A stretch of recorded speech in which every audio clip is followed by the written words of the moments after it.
Assalamualaikum warahmatullahi wabarakatuh. Warahmatullahi wabarakatuh. Eh, Terima kasih kepada Ibu Dr. Nisa yang telah menyampaikan presentasinya mengenai kebijakan-kebijakan IPB dalam pembelajaran. Sampai saya tengok tadi ada protokolnya juga untuk lab. Kemudian juga menyampaikan bagaimana kegiatan-kegiatan beliau dalam masa pandemi. Artinya pandemi ini tidak membuat kita berhenti dalam beraktivitas, Bu ya. Betul, Pak. Baik, terima kasih. Sekarang kita lanjutkan dengan keynote speaker kita yang ketiga.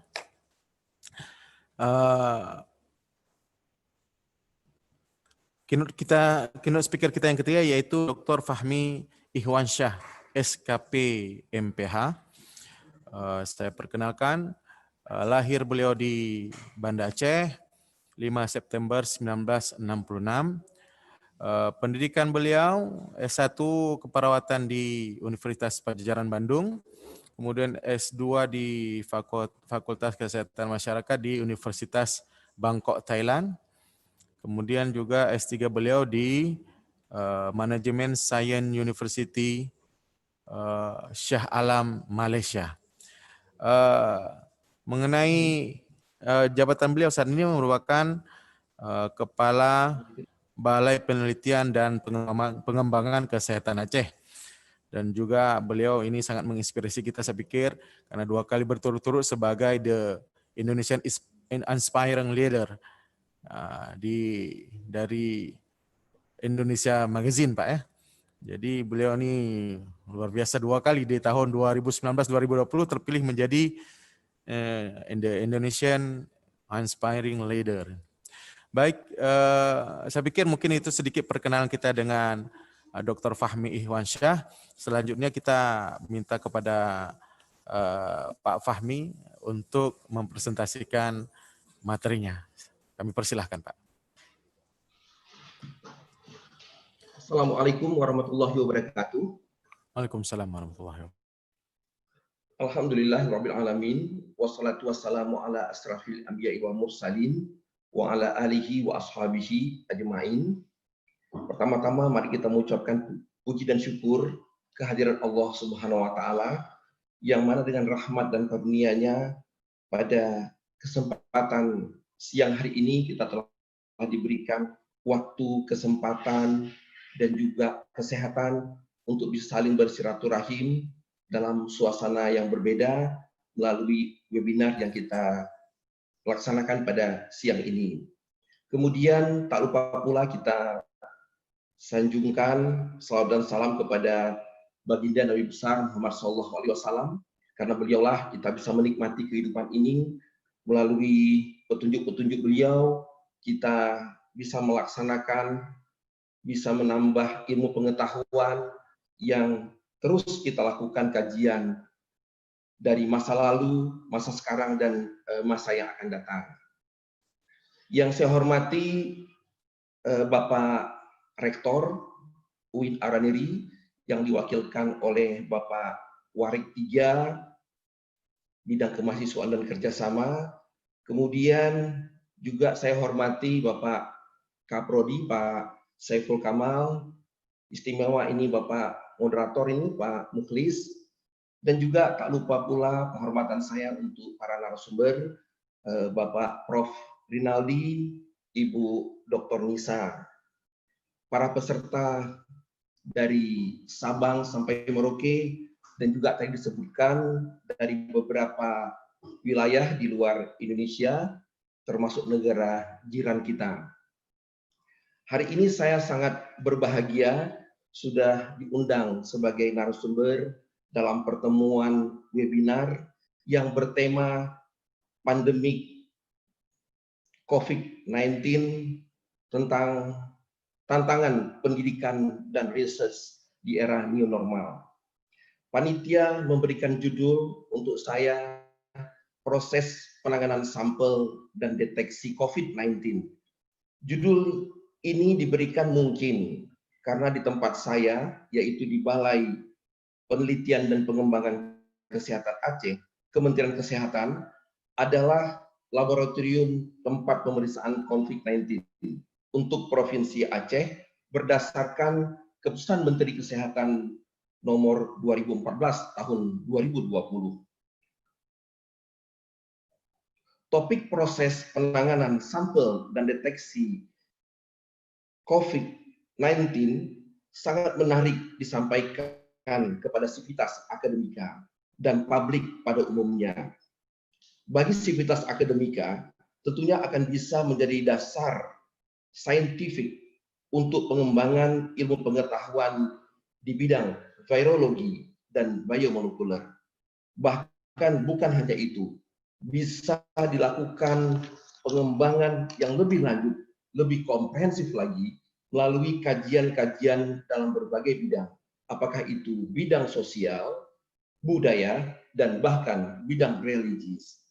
Sedangkan bagi publik, tentu sangat bermanfaat untuk menyampaikan informasi tentang COVID-19, terutama bagaimana mendeteksi dan perlakuan terhadap sampel yang terduga COVID. Bapak Ibu sekalian, ada beberapa hal yang perlu kita perjelas dalam pertemuan ini. Untuk penanganan sampel dan deteksi pada negara kita di Indonesia, kita menggunakan pedoman yang telah diterbitkan oleh Direktorat Jenderal Pencegahan dan Pengendalian Penyakit Kementerian Kesehatan, yaitu buku pedoman revisi yang keempat tahun 2020. Nah, mungkin nanti dalam waktu dekat ini akan terbit lagi revisi yang kelima, karena menyesuaikan dengan pedoman yang telah disusun oleh WHO.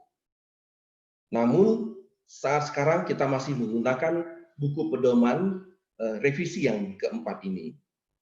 Bapak Ibu sekalian, ada beberapa hal yang memang menarik untuk disampaikan. Yang pertama adalah dalam melakukan pendeteksian dan juga penanganan sampel, kita perlu merujuk dalam beberapa hal. Yang pertama adalah pendeteksian. Banyak yang bertanya, siapa yang melakukan pendeteksian? Pertanyaan ini penting untuk dijawab karena banyak masyarakat kita yang tidak paham siapa yang harus melakukan pendeteksian, sehingga terkadang menimbulkan kesalahan persepsi, misinformasi, dan ini bisa menyebabkan adanya rasa ketakutan di kalangan masyarakat kita. Oleh karena itu, yang perlu kita jelaskan adalah yang berhak melakukan pendeteksian itu ada 6 instansi pemerintah khususnya. Yang pertama adalah Puskesmas, yang kedua adalah Vaskes atau fasilitas pelayanan kesehatan, dalam hal ini adalah rumah sakit atau klinik, baik itu klinik swasta atau klinik-klinik privat lainnya, yaitu klinik perusahaan-perusahaan yang memang berupaya untuk mau mendeteksi COVID-19 ini. Kemudian yang ketiga adalah rumah sakit darurat atau rumah sakit rujukan. Rumah sakit darurat itu sama seperti yang di Jakarta, yaitu rumah sakit sementara yang sering disebutkan di media, yaitu Wisma Atlet. Itu salah satu adalah rumah sakit darurat yang dibuat oleh pemerintah untuk menangani pasien-pasien atau orang-orang yang terduga COVID. Demikian juga dengan rumah sakit rujukan. Ini tentunya ada diterbitkan surat keputusan gubernur sebagai rumah sakit rujukan yang ada di provinsi maupun juga secara nasional. Yang keempat, yang berhak melakukan pendeteksian itu adalah Dinas Kesehatan Provinsi. Dan Dinas Kesehatan Provinsi merupakan salah satu instansi sebagai ujung tombak dari gugus COVID yang ada di level provinsi maupun level kabupaten kota. Dan yang kelima itulah Dinas Kesehatan Kabupaten Kota. Dan yang terakhir adalah pemerintah pusat, dalam hal ini Kementerian Kesehatan. Nah, tugas instansi ini adalah mencari dan menemukan orang-orang yang memenuhi kriteria PDP, yaitu pasien dalam pengawasan. Nah, ini istilah yang kita gunakan dalam buku pedoman yang saya sebutkan tadi. Kemudian ada ODP, orang dalam pemantauan. Dan yang terakhir adalah OTG, orang tanpa gejala. Tiga istilah ini selalu disebut-sebut pada setiap saat, terutama pada waktu juru bicara menyampaikan hasil pemeriksaan laboratorium. Nah, Bapak Ibu bisa melihat di dalam slide, ada beberapa hal yang memang tergambarkan di sini. Apa saja yang menjadi kriteria pasien dalam pengawasan. Demikian juga orang dalam pemantauan, orang tanpa gejala. Dan juga dijelaskan lagi bagaimana pelaku perjalanan dari negara terjangkit agar dapat kita identifikasi. Nah, ini menunjukkan bahwa apa yang dilakukan oleh pemerintah selama ini berupaya secepatnya untuk menemukan siapa-siapa saja orang yang memang mungkin terdeteksi virus COVID-19. Oleh karena itu digolongkanlah ketiga klasifikasi ini. Misalnya pasien dalam pengawasan atau PDP. Siapa saja yang termasuk dalam PDP ini? Tentunya mereka yang mendapatkan atau yang mengalami indikasi ISPA dan punya riwayat dari negara atau wilayah transmisi lokal.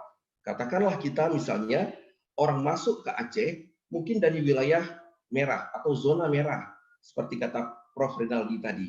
Mungkin dari zona-zona yang lain, dari Jakarta, dari Surabaya dan sebagainya. Nah, ini perlu diidentifikasi. Kemudian yang kedua, mereka yang mengalami demam atau ISPA dan juga pernah mempunyai riwayat kontak dengan pasien COVID-19. Jadi kalau pernah bergaul bersama-sama dengan orang yang pernah positif COVID-19, nah mereka juga kita golongkan ke dalam PDP. Dan yang terakhir, apabila dia ISPA yang sangat berat dan ini perlu perawatan rumah sakit. Makanya mereka ini kita golongkan dalam pasien dalam pengawasan. Nah, berikutnya, apa yang harus kita lakukan terhadap PDP ini? Maka kita wajibkan mereka dilakukan swab yang nanti akan diperiksa menggunakan real-time PCR pada hari pertama dan hari kedua dalam jangka waktu 24 jam untuk hari keduanya. Nah, bila kita menemukan positif, nah, maka pasien ini harus dirawat. Kalau misalnya gejalanya ringan, maka cukup di rumah saja. Kalau gejalanya sedang, maka ini wajib dirawat di rumah sakit. Demikian juga kalau berat, nah ini wajib dirawat pada rumah sakit rujukan. Kemudian apa saja atau siapa saja yang digolongkan ke dalam ODP. Nah, ini mirip dengan yang PDP tadi. Nah, di sini jelas sekali terlihat bahwa yang ODP ini kita lakukan isolasi di rumah secara mandiri. Nah, itu harapan kita. Apabila kita menemukan gejala-gejala demam, kemudian pernafasan terganggu, katakanlah misal sesak nafas, kemudian juga pernah punya riwayat transmisi lokal, punya perjalanan dari wilayah zona merah, kemudian juga pernah berhubungan dengan mereka yang terkonfirmasi positif COVID-19. Ini juga sama, pemeriksaan real-time PCR-nya pada hari pertama dan juga hari kedua dalam jangka waktu 24 jam. Sedangkan yang ketiga yaitu OTG atau orang tanpa gejala. Nah, ini yang sekarang ini menjadi permasalahan. Karena sangat banyak di antara kita itu tidak kita ketahui orang-orang yang memang mengalami masalah COVID-19 karena tanpa gejala. Nah, ini yang kita khawatirkan. Karena orang-orang tersebut berpotensi menularkan COVID-19 kepada orang lain. Nah, mereka-mereka ini apabila kita lakukan swab, boleh tidak ada masalah, kita lakukan pada hari pertama dan juga pada hari ke-14. Biasanya mereka ini kita lakukan karantina di rumah saja, tidak kemana-mana. Jadi tetap ada di rumah selama 14 hari. Kemudian Bapak Ibu sekalian, ini adalah alur deteksi dan respon COVID bagi semua mereka yang teridentifikasi, yang kita duga. Dalam hal ini, alur ini menunjukkan bahwa proses deteksi itu sangat diperlukan. Nah, terutama mereka-mereka pelaku perjalanan dari negara wilayah yang terjangkit COVID-19. Kunci yang pertama adalah kita harus menemukan orang yang dari perjalanan daerah terjangkit itu mengalami demam. Harus dilakukan pemeriksaan secara lebih rinci. Apakah melakukan wawancara, anamnese, kemudian pemeriksaan fisik, sampai dengan selanjutnya. Kemudian lagi, bila kita menemukan gejala-gejala yang mengarah kepada COVID-19, maka perlu diidentifikasi faktor-faktor risiko yang memungkinkan orang itu benar-benar teridentifikasi COVID-19 dengan melihat berbagai kondisi-kondisi pasien. Nah, kemudian apabila mengarah kepada gejala-gejala COVID-19, maka kita akan lihat apabila kondisinya itu ringan, maka cukup di rumah saja. Bila kondisinya itu sedang, ini perlu dirujuk ke rumah sakit. Khususnya rumah sakit darurat. Kalau memang kita punya rumah sakit darurat. Apabila tidak ada, kita segera merujuk ke rumah sakit yang terdekat. Nah, apabila yang berat, maka silakan rujuk ke rumah sakit yang memang sudah mempunyai protokol penanganan konflik secara lebih lengkap. Contoh kita di Aceh, ada 2 rumah sakit yang memang sudah dianggap capable untuk melakukan perawatan COVID-19, yaitu Rumah Sakit Cut Mutia di Aceh Utara dan Rumah Sakit Zainal Abidin di Kota Banda Aceh. Nah, ini ada beberapa gambaran alat real-time PCR untuk mendeteksi virus SARS-CoV-2. Jadi virus SARS-CoV-2 ini adalah virus yang menyebabkan COVID-19. Alat PCR sangat banyak jenisnya. Jadi ini adalah ada beberapa yang umum digunakan oleh laboratorium-laboratorium yang memeriksa COVID-19. Yang dari beberapa ini yang paling banyak digunakan itu adalah Bio-Rad, CFX96 dan juga Light Cycle 480 merek Rose. Sedangkan yang lainnya ada beberapa digunakan oleh laboratorium pemeriksaan COVID. Kemudian ada juga alat yang kita sebut dengan GenExpert, yaitu produk dari C5 USAID, tapi ini bukan PCR, namun ini untuk TCM. Jadi menggunakan cartridge untuk pemeriksaan SARS-CoV. Kita biasa sebut dia adalah Expert Express SARS-CoV-2. Nah, itu nama cartridge-nya. Sedangkan alat-alat yang real-time PCR yang begitu banyak tadi, kita gunakan adalah sistem open. Artinya apa? Berbagai regen ini bisa digunakan untuk alat PCR tersebut. Bapak Ibu bisa melihat di sini. Katakanlah misalnya Rose. Nah, ini bisa menggunakan berbagai regen. Banyak regen-regen yang bisa digunakan untuk alat Rose. Demikian juga dengan Bio-Rad. Jadi banyak regen bisa dimanfaatkan atau bisa digunakan untuk pemeriksaan COVID-19.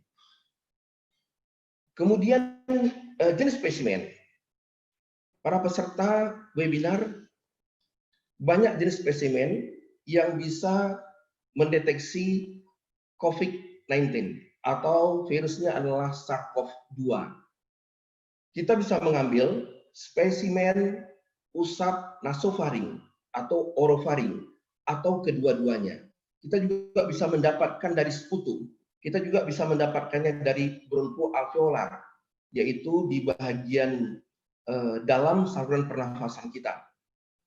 Nah, untuk mengambilnya, bahannya itu adalah menggunakan swab dacron atau flaccid swab. Nah, ini untuk yang nasofaring dan orofaring. Suhu pengirimannya itu bila diperlukan harus 4 derajat Celcius. Jadi dari vaskes yang mengambil spesimen nasofaring atau orofaring pada saat mengirim ke laboratorium rujukan, suhunya itu harus 4 derajat Celcius. Kalaupun harus disimpan, ini harus di bawah 5 hari pada suhu 4 derajat Celcius. Kalau di atas 5 hari, ini harus di atas suhu di bawah suhu minus 70 derajat Celcius. Nah, swab ini sangat penting untuk ditata, dikelola dengan sebaik-baiknya. Apabila pengelolaan swab ini tidak benar, maka akan mengakibatkan swabnya rusak, sehingga kita tidak bisa melakukan pemeriksaan dan hasilnya tentu tidak akan dapat kita gunakan nantinya. Nah, kemudian yang sputum juga sama seperti itu. Demikian juga dengan bronkoalveolar. Tetapi di tempat kita, di negara kita, kita hanya mengambil swab khusus untuk nasofaring dan orofaring, karena ini adalah yang memungkinkan untuk dilakukan. Untuk sputum, ada beberapa jaringan laboratorium yang juga mengambil sputum. Sputum itu dahak, itu juga ada yang mengambil. Tapi kesulitannya adalah sputum ini hanya punya batas waktu 2 kali 24 jam atau 48 jam. Apabila tidak diperiksa, maka spesimen ini akan rusak dan tidak akan bisa mendeteksi COVID-19. Oleh karena itu, kita memilih 2 untuk sementara ini adalah nasofaring dan orofaring. Nah, ini juga beberapa jenis spesimen yang bisa mendeteksi COVID, dan ini belum kita lakukan. Seperti misalnya untuk tracheal aspirates, untuk biopsi jaringan, untuk pengambilan serum dan sebagainya. Belum kita lakukan. Jadi hanya 2 yang utama, sputum sewaktu-waktu bila diperlukan itu kita gunakan. Nah, ini beberapa bahan pengambilan spesimen. Ini adalah swab dacron. Bapak Ibu bisa melihat ini adalah sticknya untuk mengambil swab. Nah, ini beberapa hal yang juga tidak kalah penting untuk dipahami bagi karangan laboratorium yang mengambil swab, seperti bahwa harus dalam kondisi steril, larutannya harus isotonik, yang mengandung protein, mengandung antibiotik, buffer pH-nya, ada indikatornya, kemudian juga ada balance cells solution, jadi cairan untuk penyeimbang, kemudian juga spesimen itu harus disimpan dalam VTM-nya disimpan dalam freezer, kemudian yang menjadi acuan kita adalah bahwa VTM-nya itu harus berwarna kuning, itu dianggap baik. Tapi kalau sudah berubah warna, maka itu tidak bagus lagi, bisa diganti dengan VTM yang lain. Kemudian hindari jangan sampai beku. Ya, pada waktu kita masukkan swab ke dalam VTM, itu jangan disimpan pada tempat yang beku. Kemudian ini cara-cara pengambilan spesimen yang perlu kita lengkapi adalah bagi petugas diperlukan peralatan perlindungan diri. Jadi APD harus lengkap karena kita tidak pernah bisa mengidentifikasi apakah orang yang kita swab tersebut terbebas dari COVID atau tidak. Oleh karena itu, APD lengkap sangat diperlukan. Face shields, Google A, baju hazmat, dan lain-lain sebagainya, itu menjadi indikator yang sangat penting pada waktu kita melakukan pengambilan swab. Demikian juga alat-alat yang lain diperlukan, misalnya tong spatel, ini biasa kita perlukan pada waktu mengambil swab di daerah orofaring. Kemudian juga ada kontainer steril untuk tempat penampungan sputum, itu kalau diperlukan. Ada parafilm ya untuk pengikat, kemudian juga plastik clip, disimpan di dalam plastik tersebut, diklip dan siap untuk dikirim. Dan jangan lupa diberikan label untuk setiap spesimen yang akan dikirim. Nah, ini mekanisme pengambilan swab, ya, caranya sangat mudah, tapi perlu kehati-hatian. Misalnya salah satunya adalah swab dimasukkan pelan-pelan, kemudian dengan gerakan memutar. Nah, setelah itu dimasukkan ke dalam cryotube yang berisi VTM. Lalu ditutup dengan rapat, ya, cryotube-nya, dan diberikan label seperti gambar yang di atas tadi. Nah, ini beberapa pengemasan. Nah, jangan lupa bahwa VTM yang sudah kita masukkan itu ke dalam cryotube itu dililit dengan parafilm, ya, kemudian diberikan plastik dan juga ditulis labelnya. Berikutnya disimpan pada suhu 4 sampai dengan 8 derajat Celcius, dilakukan pengiriman ke laboratorium rujukan. Nah, ini juga pengambilan swab seperti yang kita jelaskan tadi. Ini beberapa teknik, ini untuk orofaring, yang tadi untuk nasofaring. Nah, ini spesimennya bisa kita lihat dalam satu cryotube itu bisa kita masukkan 2 swab, apakah itu swab nasofaring maupun juga swab orofaring. Nah, ini kalau kita mengambil sputum, kita siapkan kontainernya seperti ini dia. Ini adalah kontainernya, dimasukkan sputum di sini. Kemudian dikemas juga dengan menggunakan plastik dan dikirim ke laboratorium rujukan. Tapi seperti yang saya katakan tadi bahwa kita sekarang ini tidak menggunakan ini, tidak mengambil sputum, kita lebih memfokuskan kepada swab nasofaring dan orofaring. Kenapa demikian? Sputum ini hanya bisa kita periksa dalam jangka waktu 22 kali 24 jam. Jadi 48 jam. Kalau lebih dari itu, maka spesimennya akan rusak dan tidak bermanfaat untuk kita periksa. Walaupun ketepatan sputum itu lebih baik dibandingkan dengan spesimen-spesimen yang lainnya. Nah, ini beberapa cara yang lain. Ada pengepakan, kemudian sampai dengan pengiriman ke laboratorium rujukan. Nah, ada yang menarik, di dalam buku pedoman disampaikan bahwa sebahagian dari swab yang kita periksa ini harus dikirim ke laboratorium rujukan nasional, yaitu laboratorium Badan Penelitian dan Pengembangan Kesehatan, tepatnya pada Pusat Penelitian dan Pengembangan Biomedis dan Teknologi Dasar Kesehatan. Itu adalah laboratorium rujukan nasional. Nah, pengirimannya ini harus menggunakan box dari UN. Nah, ini yang menarik. Jadi kita tidak bisa menggunakan pengiriman spesimen ke luar Aceh menggunakan pesawat udara, hanya memakai full box saja. Sebelumnya bisa, tapi sekarang tidak bisa lagi. Garuda itu mempersyaratkan bahwa pengiriman harus menggunakan box UN. Dan harganya cukup mahal. Satu box UN itu hampir mencapai 1 juta rupiah harganya.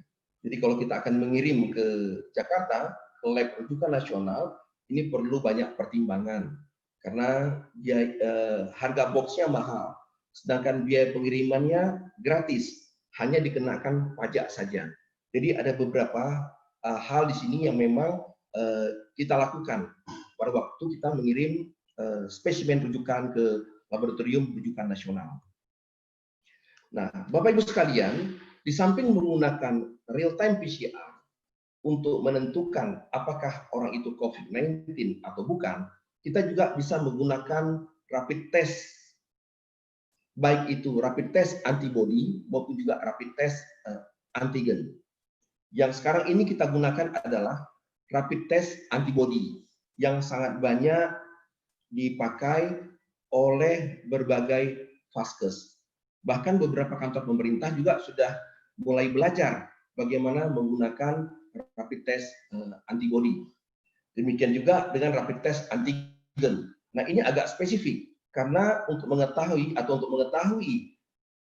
rapid test antigen ini cara-caranya sedikit agak lebih rumit karena pemeriksaannya harus dilakukan pada laboratorium yang memiliki BSC 2 atau Biosafety Cabinet 2.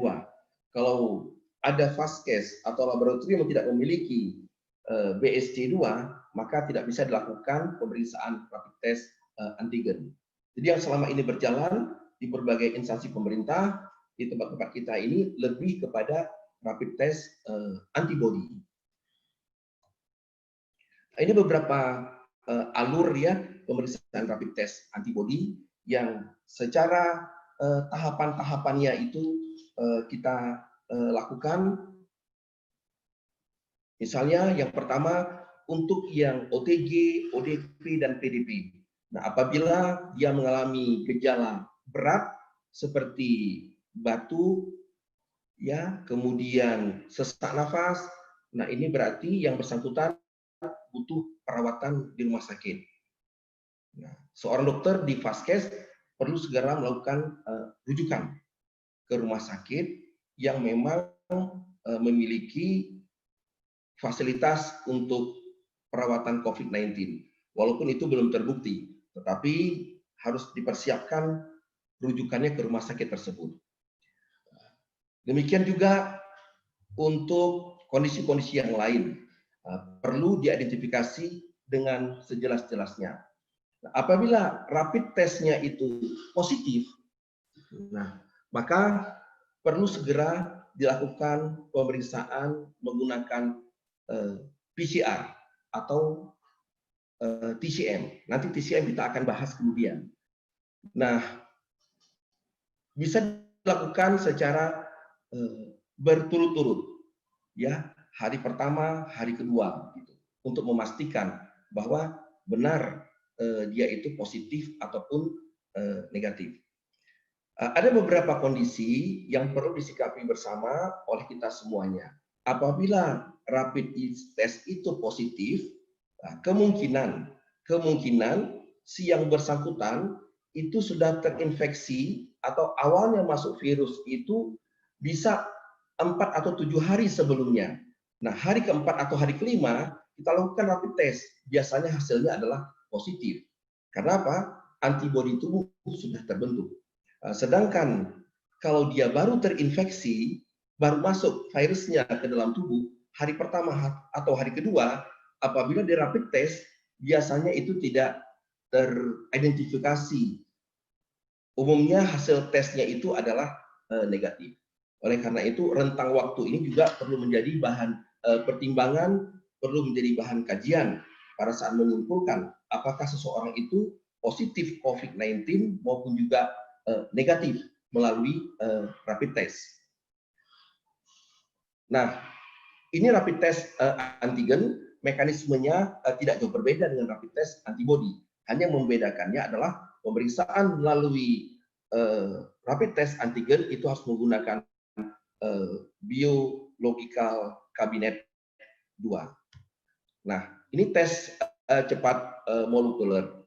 Bapak Ibu sekalian, ini adalah alternatif yang memang bisa kita gunakan kalau akan menggunakan tes cepat molekuler.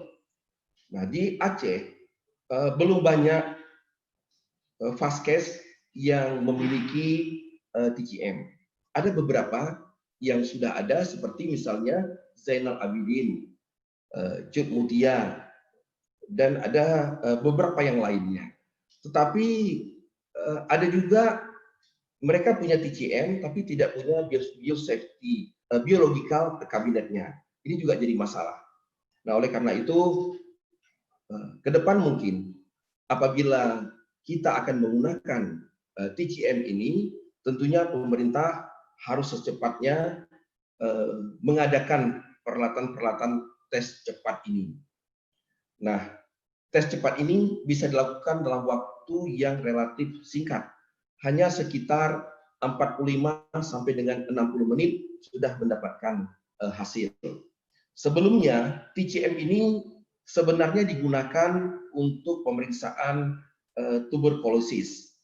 Tetapi dalam perkembangan situasi dan kondisi yang sangat mendesak, maka C5 dari USAID itu menemukan Catrix yang bisa digunakan sebagai pemeriksaan COVID-19. Jadi hak patennya itu ada di C5 USAID. Karena yang sifatnya darurat, maka mereka mengizinkan alat ini digunakan, termasuk juga dengan Catrix yang mereka miliki. Nah, ini beberapa temuan-temuan, Bapak Ibu sekalian, temuan-temuan yang saya dapat melalui beberapa jurnal internasional pada tahun 2020, bahwa hasil yang paling tepat itu, yang paling banyak itu adalah dari sputum. Itu mencapai 97,9%. Ini kalau kita menggunakan real time PCR. Jadi banyak jurnal yang menyebutkan seperti itu. Kemudian yang kedua ada dari swab nasofaring mencapai 88,6% gitu. Juga kita kutip dari beberapa jurnal internasional. Ada lagi yang lain seperti misalnya dari swab tenggorokan, ada dari saliva, dari swab oral, kemudian juga ada dari stool, dari swab anal juga ada, swab rektal juga ada. Tapi kisarannya tidak begitu besar. Stool yang lumayan, mencapai 70,8%. Lumayan besar. Dari urin juga ada, dari kencing juga ada, dari darah juga ada. Nah, ini beberapa temuan-temuan dari hasil penelitian-penelitian teman-teman kita dari berbagai universitas. Tapi kita sekarang masih menggunakan swab nasofaring dan orofaring. Sedangkan sputum ini masih sangat terbatas yang kita gunakan sebagai spesimen pemeriksaan COVID.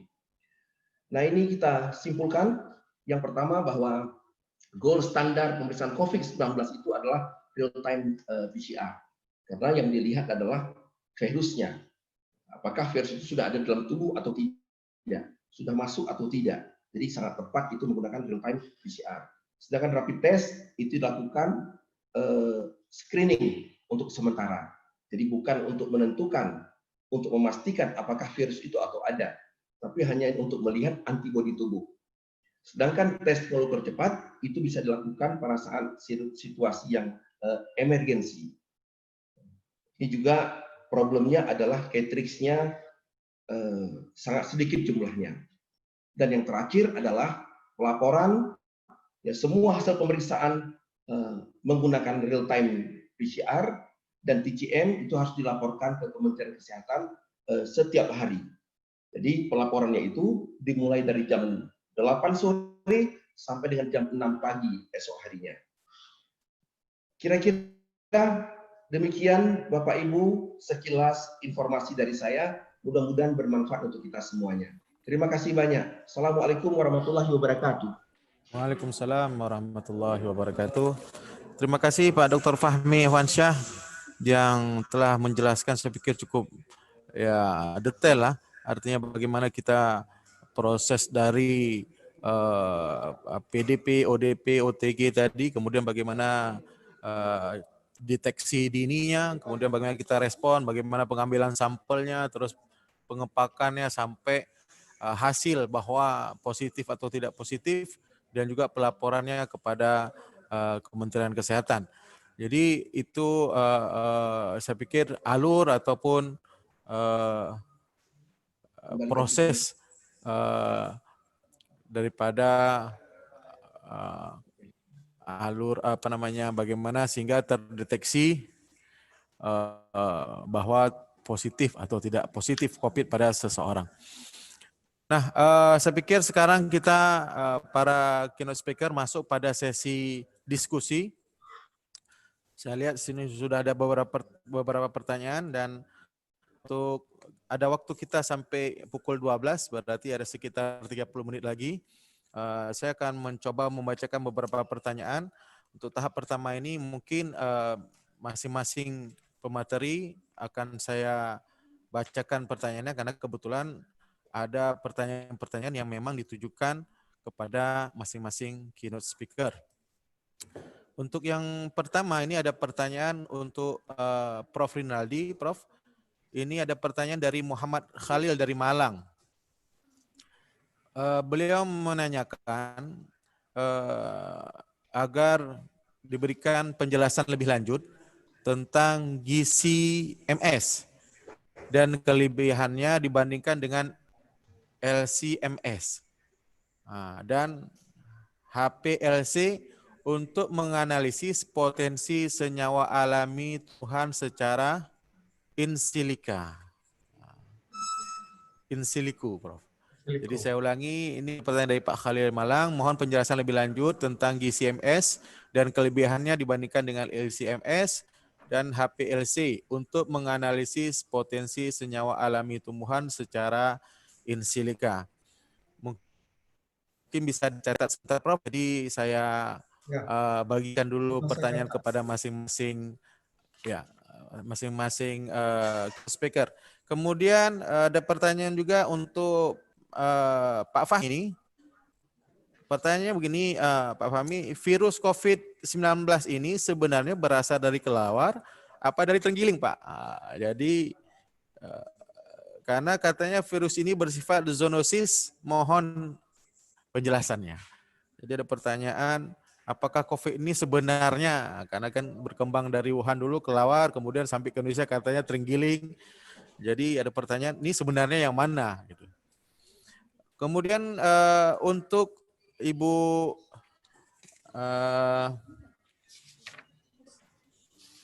untuk Ibu Nisa, ini ada pertanyaan Widya Sari. Pertanyaannya, bagaimana pembelajaran praktikum pada masa pandemik? Artinya mungkin ini pertanyaan apabila kita di lab nih, Bu.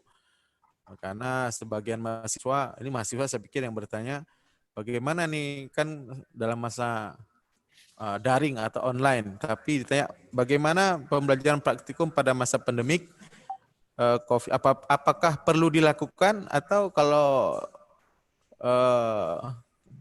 perlu bagaimana, kalau tidak bagaimana? Itu mungkin pertanyaan kepada Bu Nisa. Baik, saya pikir para keynote speaker sudah mendapatkan satu pertanyaan. Untuk kesempatan pertama, apa Prof yang menjawab dulu, Prof? Ya, boleh. Boleh, silakan, Prof. Terima kasih, Pak Moderator, Ustaz Muslih.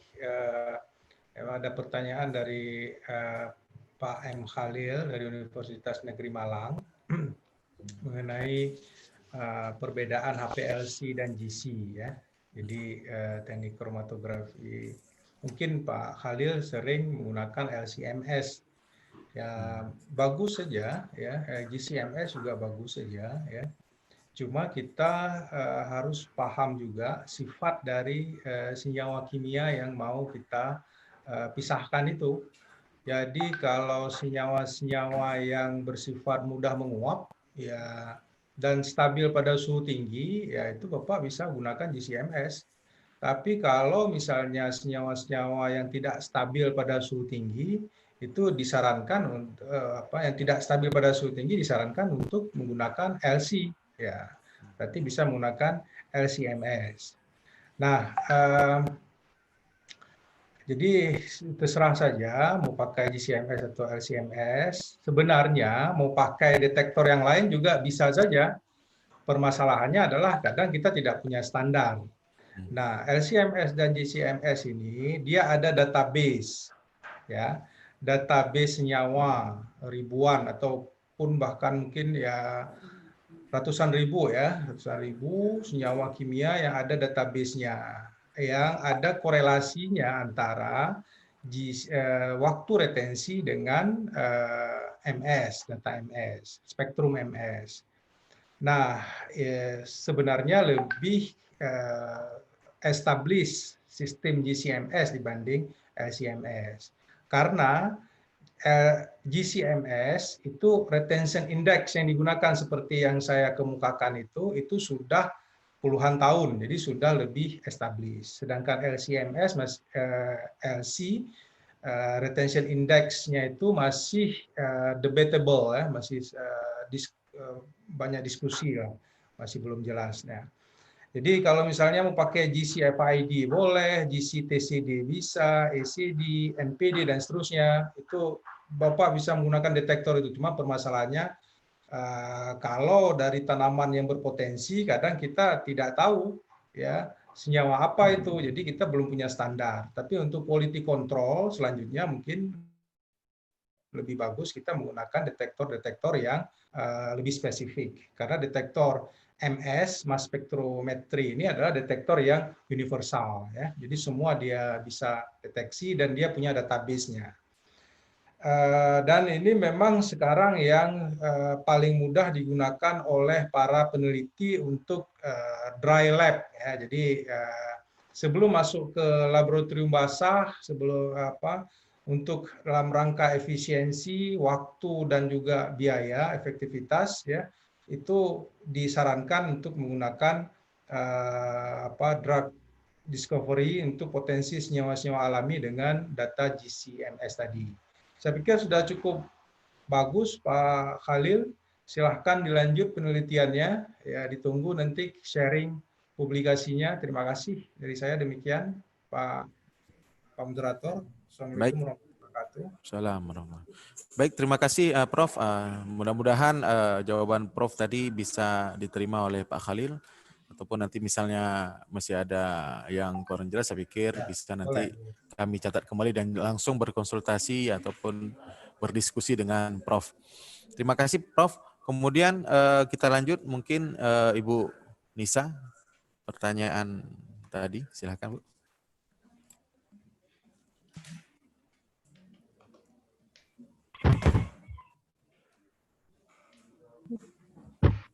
Bu Nisa.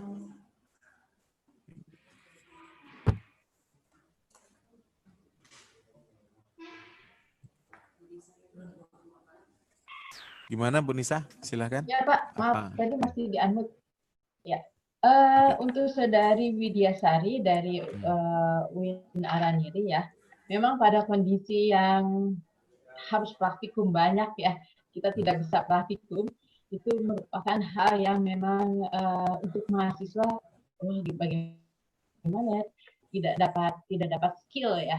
Nah, itu dapat diatasi. Pertama, pada kondisi seperti ini, Anda lihat entah di YouTube, entah dari mana ya sumbernya, itu biasanya sudah ada contohnya untuk di mikrobiologi, ada pewarnaan gram, pelajari dulu praktiknya. Nah, nanti ketika kondisi kita sudah aman, nah untuk di IPB itu sekitar bulan Desember yang tidak ada praktikum pada semester sebelumnya, itu diberikan kesempatan ada pelatihan untuk mengerjakan praktikum-praktikum yang memang harus menjadi skill yang harus dikuasai oleh para mahasiswa. Semoga menjawab ya, Saudari Widyasari. Terima kasih Pak Moderator. Baik, baik Ibu Nisa, jadi mungkin ada penjelasan bagaimana untuk tindak lanjut daripada praktikum Bu ya. Artinya mungkin ada ya diminta kreativitas juga daripada dosen dan mahasiswa. Baik, kita lanjutkan sesi pertanyaan atau diskusi kita dengan Bapak Dr. Fahmi. Silakan Pak. Terima kasih Pak Mukhlis. Ini pertanyaan yang sangat bagus ya, yang sudah kita identifikasi cukup menarik begitu ya, penyebab dari COVID-19. Ada yang mengatakan itu dari kelelawar, demikian juga ada yang mengatakan itu dari terenggiling. Yang perlu kita ketahui bersama bahwa COVID-19 ini adalah merupakan penyakit baru atau kita sebut dengan new emerging. Jadi hal-hal yang bersifat baru, temuan-temuan itulah kita kelompokkan ke dalam penyakit infeksi yang baru. Tentunya penyakit infeksi baru ini masih membutuhkan kajian-kajian yang cukup mendalam. Apalagi pada masa sekarang ini, kajian tentang COVID-19 ini sudah sangat meluas. hampir semua negara itu melakukan kajian-kajian, baik itu yang sifatnya general, sosial, budaya, religi, tapi juga sampai dengan kepada virologi, kemudian biomolekuler, detail itu dilakukan riset-riset secara lebih komprehensif oleh para pakarnya. Nah, menurut Index Forest Landscape Science itu menyebutkan bahwa kelelawar adalah salah satu penyebab utama dari COVID-19. Walaupun ada beberapa jurnal yang lain menyebutkan juga terenggiling salah satunya. Tetapi secara general dapat kita simpulkan bahwa kelelawar adalah salah satu penyebab utama. Dan ini sangat padu dengan proses terjangkitnya virus ini dari Cina. Karena kita mengetahui bahwa masyarakat Cina, khususnya Wuhan dan sekitarnya, selalu dan sering mengkonsumsikan hewan-hewan yang memang liar, terutama itu kelelawar. Ada yang disate, ada yang dipanggang dan lain sebagainya. Itu menjadi konsumsi rutin oleh mereka. Sedangkan terenggiling itu kan terbatas dikonsumsikan. Nah, dari Index Forest Landscape Science itu menyebutkan demikian, bahwa kelelawar adalah sebagai salah satu inang dan penyebar virus COVID-19 pada manusia. Mungkin singkatnya seperti itu, Pak Mukhlis. Terima kasih.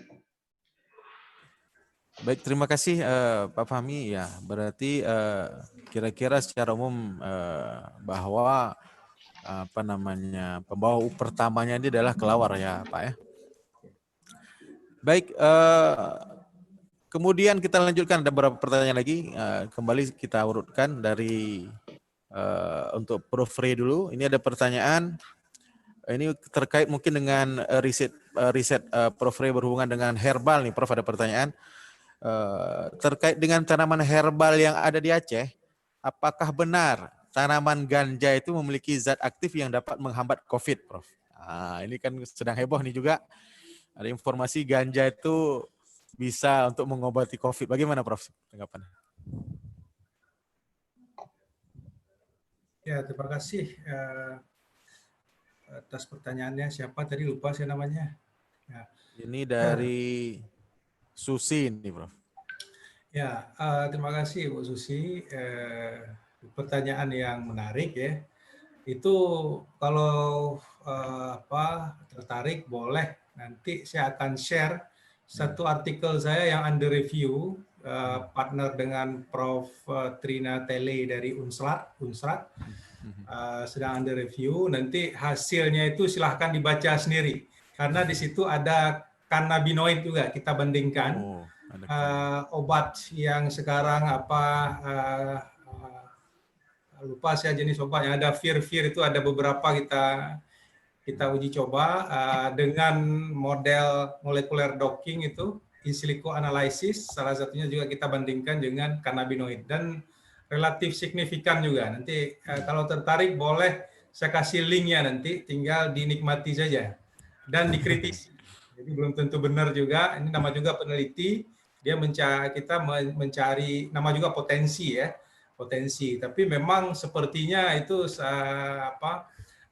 cukup signifikan ya. Mungkin di Indonesia, di kita ini masalahnya adalah di undang-undangnya itu, dan itu masuk ke dalam gitu loh, sehingga agak susah ya, sehingga di tingkat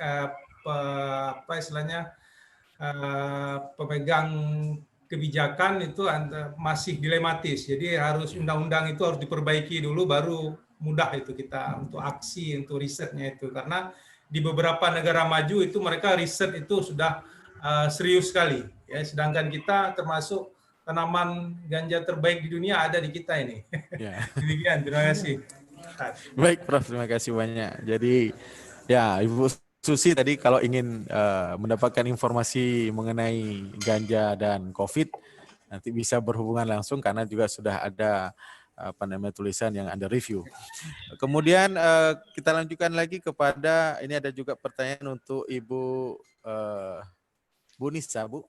Ini dari Najmul Falah. Beliau ini guru, Bu, dari di Lok Semawe. Pertanyaannya tentang kesimpang siuran informasi COVID-19, Bu. Apakah benar ataukah hanya informasi akal-akalan untuk menakut-nakuti masyarakat? Nah, ya ini mungkin saya bisa tambahkan juga, Bu, karena memang informasi tentang, mungkin bisa juga nanti tambah oleh Dr. Fahmi, kan sekarang informasi di Aceh aja, Bu, kemarin ada yang positif, tiba-tiba udah negatif tiba-tiba positif. Jadi masyarakat ini termasuk mungkin juga Pak Najmul ini bertanya-tanya ini betul apa tidak. Mungkin bisa dikonfirmasi, Bu, silahkan Bu Nisa. Terima kasih Pak Muhlis.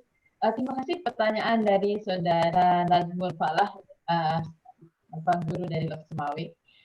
Nah, kalau kita lihat kenyataan yang beredar ya, kalau dari awal seperti itu ya. Nah, sekarang juga terjadi kesimpang siuran. Kita lihat cukupnya luas. Jadi bukan hanya di Indonesia, tapi kita lihat di luar negeri. Kita dengarkan dari para ilmuwan di bidangnya mengatakan seperti apa. Dan kita pada kondisi COVID-19 ini, kita harus terbuka wawasan. Jangan kalau sudah mengatakan, wah ini memang akal-akalan, pasti yang lainnya tertutup ya. Nah sekarang kalau menurut ilmuwan dinyatakan bahwa ini adalah penyebabnya adalah virus dan berbahaya, sudah ada kajian ilmiahnya. Di negara lain pun seperti di Mekah ya, itu kan tidak boleh tuh sholat di sekeliling Ka'bah. Itu berarti sudah ada kajian bahwa itu adalah benar terjadi. Jadi jangan khawatir, kita sebagai guru atau sebagai dosen perlu memberikan pemahaman kepada lingkungan bahwa memang kenyataannya seperti itu. Nah, bagaimana kalau tiba-tiba dari positif ya, kemarin dites positif kemudian jadi negatif? Nah ini makanya tadi itu yang berhak mau jawab adalah Dr. Fahmi ya. Bagaimana itu hasil seperti itu meragukan apakah mungkin tertukar sampelnya atau memang tidak kompeten yang mengambil sampel swab tersebut ya. Nah itu silakan pada Dr. Fahmi nanti menjawab. Nah kalau dari saya kepada Bapak Guru Najmul Falah, sudah sebaiknya kita memberikan pada para siswa kemudian pada lingkungan sekitar kita sains. Jadi sekarang tuh eranya sains itu benar-benar nyata. Jadi bukan lagi klinik atau bukan lagi hal-hal yang simpang siur. Semoga mudah dipahami ya Pak. Terima kasih. Baik, terima kasih Bu Nisa. Ini pertanyaan termasuk yang tadi dilemparkan kepada Pak Fahmi. Mungkin kita lanjutkan dulu Pak untuk memperjelas informasi karena ini kejadiannya kita di tempat kita. Jadi ada positif, terus negatif. Kemudian seolah-olah ini rujukannya yang mana ini? Apakah ada perbedaan data atau apa? Silakan Pak, mungkin bisa dikonfirmasi. Iya, terima kasih Pak Muklis, Bu Nisa ya, yang sudah memberikan pertanyaan juga untuk saya ini. Itu adalah fenomena yang menarik yang terjadi saat sekarang ini. Bukan hanya di Aceh Pak, bahkan mungkin di Indonesia, di hampir semua daerah mengalami hal yang sama seperti kita di sini.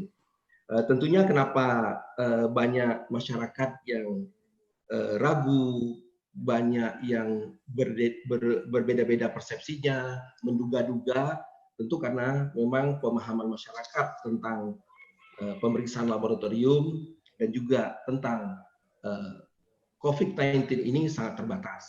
Maka timbullah persepsi yang berbeda-beda. Nah, yang pertama mungkin yang perlu kita jelaskan bahwa pemeriksaan ini kan untuk COVID-19 itu ada tiga cara. Pertama menggunakan real-time PCR, yaitu untuk mendeteksi apakah virus itu sudah ada atau tidak dalam tubuh manusia. Nah, yang kedua adalah rapid test, yang untuk melihat virus itu berdasarkan antibodi. Apakah sudah terbentuk nggak antibodi tubuh melalui pemeriksaan rapid test. Sedangkan satu lagi adalah melalui TCM, tes cepat molekuler. Nah, kalau tes PCR, real time PCR itu jelas Artinya apa? Real time PCR itu adalah salah satu alat untuk mendeteksi amplifikasi dari nukleotida yang ada pada virus tersebut. Jadi kita bisa cepat mengetahuinya bahwa virus tersebut sudah ada dalam tubuh kita. Kita sudah mulai terinfeksi. Makanya itu yang diambil adalah swab nasofaring. Nah, karena pada saat kita bernafas, kemudian virus itu masuk, maka mungkin dia akan tinggal di bagian belakang rongga hidung kita. Di sana ada lendir. Nah, disitulah mungkin. Maka kita akan cepat mendeteksi bahwa kita sudah di tubuh kita itu sudah ada virus. Atau yang kedua melalui orofaring, bagian belakang mulut kita, bagian tenggorokan kita. Dan yang terakhir melalui sputum, melalui dahak, dan juga di bronko, di bagian bronkoalveolar, itu di bagian dalam saluran pernapasan kita bagian bawah. Nah, itu adalah untuk mengidentifikasi virusnya itu ada. Kalau diperiksa pada saat itu juga, diambil swab pada saat itu diperiksa, kita akan menemukan virusnya, atau tidak kita temukan. Tetapi kalau seandainya kita periksa dengan rapid test, tentu berbeda. Karena rapid test itu adalah pemeriksaan untuk menentukan COVID itu berdasarkan antibodi tubuh. Nah, pada saat mulai masuk virus di tubuh kita, katakanlah misalnya hari ini kita periksa rapid test, hari ini juga virus itu masuk ke tubuh kita, itu tidak akan bisa terdeteksi bahwa di tubuh kita itu ada SARS-CoV-2 atau COVID-19. Kenapa? Itu baru masuk. Nah, makanya butuh waktu sekitar 4-5 hari. Kemudian bila kita rapid test lagi, nah biasanya itu akan ada hasil yang positif kalau betul-betul ada terinfeksi COVID-19. Jadi butuh waktu yang sedikit agak lama karena yang dilihat adalah antibodinya. Nah, beda dengan PCR yang tadi gitu. Langsung bisa melihat virusnya. Jadi kadang-kadang orang heran, kenapa begitu diperiksa pakai PCR hari ini hasilnya positif? Kenapa besok atau lusa beberapa hari kemudian diperiksa pakai rapid test hasilnya itu adalah negatif, atau juga kebalikannya begitu. Rapid testnya positif, kenapa pada waktu diperiksa real time PCR hasilnya negatif? Ini yang membedakan seperti itu. Nah, ini yang membuat kadang-kadang masyarakat kita agak kebingungan karena memang tidak paham dengan mekanisme bagaimana perjalanannya virus dan juga mekanisme patofisiologi yang ada di tubuh manusia. Nah, yang mirip dengan PCR itu adalah TCM, Gene Expert, atau nama alatnya Gene Expert. Nah, yang kita gunakan adalah reagentnya itu pakai cartridge yang kita sebut dengan Expert Express SARS-CoV-2. Ini lebih cepat mendeteksi sekitar 45 sampai dengan 60 menit.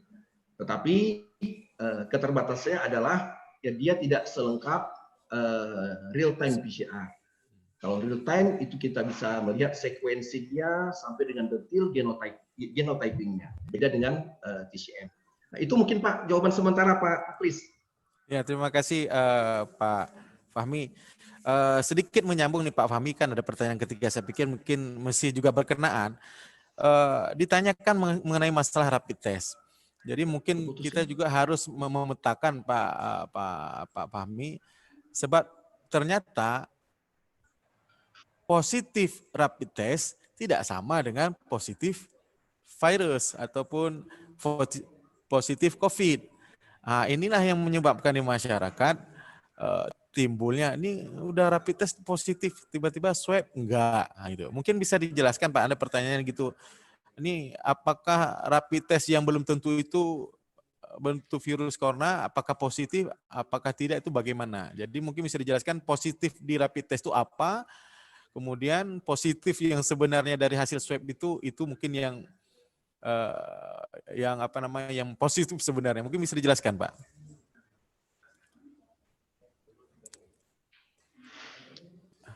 Halo? Pak Fahmi? Halo? Ya. Ya, agak kurang ini Pak, terputus-putus Pak. Baik, saya ulangi, ada pertanyaan nih Pak. Ada satu lagi Pak Muklis yang paling penting Pak Muklis. Bahwa positif dan negatif itu juga sangat ditentukan dengan proses pengambilan spesimen. sangat berkaitan dengan proses pengambilan spesimen.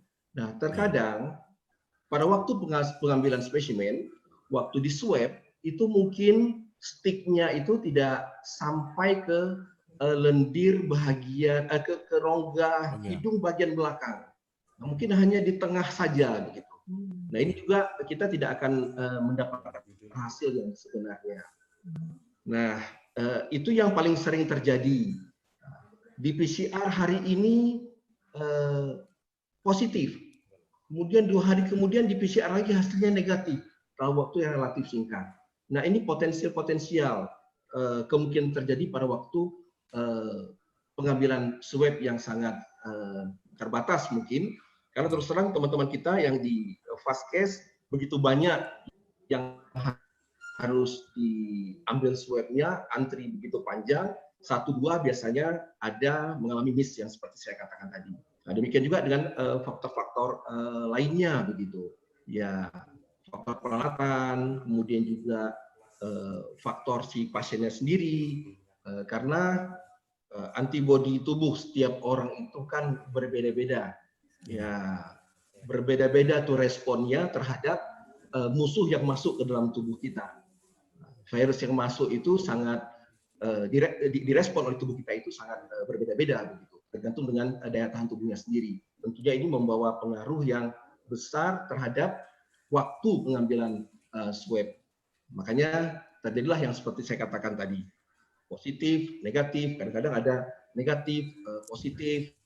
Nah, tentunya ini membutuhkan kajian yang mendalam lagi terkait dengan bagaimana sifat virus ini.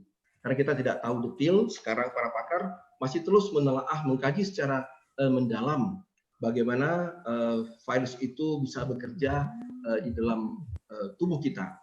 Bagaimana dia bisa mengembangkan diri sehingga bermutasi sudah sekian banyak mutasinya. Apalagi sekarang ini sudah ada diinformasikan bahwa sudah bermutasi menjadi 3 jenis. Ada disebutkan tipe A, tipe B, tipe C, dan sebagainya. Tentunya nanti akan berkembang lagi.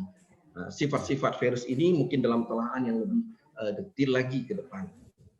Demikian mungkin Pak Mukhlis, sekilas Pak Mukhlis. Baik, terima kasih Pak Fahmi. Mungkin ini sedikit lagi Pak Fahmi, tadi sepertinya belum tuntas. Ada pertanyaan, kan sebenarnya rapid test dengan RT-PCR itu kan berbeda. Nah, ini maksudnya Pak. Jadi tapi rapid test itu kan berhubungan dengan antibody, tetapi hasilnya selalu kita sebutkan dengan positif atau negatif kan gitu. Tetap hasil rapid test itu positif atau negatif. Padahal yang seperti kita ketahui bahwa masyarakat ini kan ketika dia bilang positif udah langsungnya berpikiran kalau sudah positif rapid test positif daripada COVID. Padahal sebenarnya yang lebih lanjutnya adalah pemeriksaan dengan RT-PCR. Disitulah positif yang dikatakan positif sebenarnya. Apa bisa Pak, mungkin karena kita banyak teman-teman kita ini mungkin juga ada sivitas akademika, mungkin juga ada guru, mungkin juga ada orang umum, bisa menjelaskan sedikit perbedaan positif rapid test dengan positif swab. Sebenarnya kalau positif swab sudah pasti positif gitu kan. Ini yang rapid test nih supaya penamaannya sama tapi pemahamannya sebenarnya berbeda. Mungkin bisa dijelaskan Pak Fahmi? Iya, terima kasih Pak Mukhlis. Memang kalau tadi itu real time PCR itu jelas berarti. Karena yang kita lihat adalah keberadaan virusnya di tubuh kita.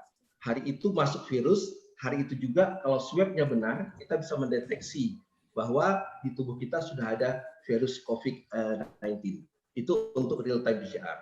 Sedangkan untuk rapid test, nah ini yang sedikit berbeda sama real time PCR. Kalau rapid test seperti yang saya sudah jelaskan tadi, rapid test itu hanya untuk melihat antibodi tubuhnya. Artinya bagaimana tubuh kita bereaksi setelah virus itu masuk ke dalam tubuh kita. Contoh sederhana misalnya, virus ini kan musuh begitu. Musuh dari luar masuk ke dalam tubuh kita. Begitu dia masuk, dia akan bekerja, kemudian tubuh kita akan merespon. Dia akan melawan. Itu bahasa umumnya begitu. Dia akan melawan dengan membentuk antibodi. Nah, biasanya itu berkisar antara 4 hari ke atas, begitu. 4 atau 5 hari ke atas itu akan ada respon tubuh untuk melawan virus tadi. Nah, apabila kita rapid test pada hari pertama masuknya virus, kalau kita rapid test hari pertama masuk virus, maka hasilnya itu pasti negatif. Kenapa? Karena rapid test belum bisa mengidentifikasi di tubuh kita itu ada virus. Pasti negatif hasilnya. Kalau kita rapid test pada orang yang sama, kira-kira 5 hari atau 7 hari kemudian, kemungkinan besar hasil rapid testnya adalah positif. Kenapa? Karena sudah terbentuk antibodi tubuhnya. Artinya respon tubuhnya itu sudah bekerja untuk melawan virus yang masuk tadi. Nah, itu kira-kira demikian. Nah, real time PCR bukan melihat darah. Kalau tadi rapid test itu kan melihat darah. Tapi kalau PCR itu melihat adalah swab-nya, jadi lendirnya yang dilihat. Nah, itu yang membedakannya, kira-kira begitu, Pak.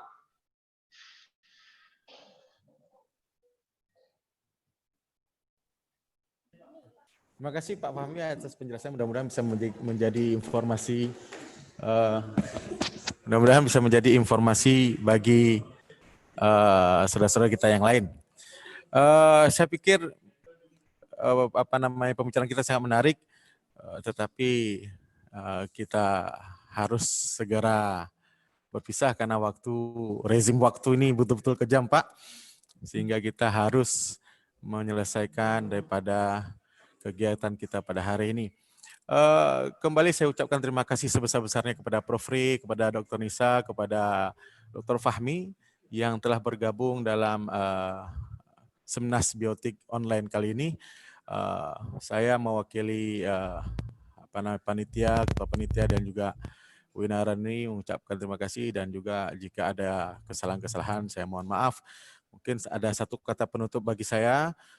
Secara kesimpulannya bahwa walaupun pandemi, proses belajar tetap berlangsung, kemudian penelitian juga terus berlangsung, dan yang paling penting adalah ada satu surah dalam Al-Quran, ciri-ciri orang yang berakal itu, kata Allah, alladzina yadzukuruna Allah, a'udzubillahi minasyaitonir rajim, alladzina yadzukuruna Allah qiyama wa qu'udan wa 'ala junubihim wa yatafakkaruna fi khalqis samawati wal ardh. Rabbana ma khalaqta hadza batila subhanaka faqina adzabannar.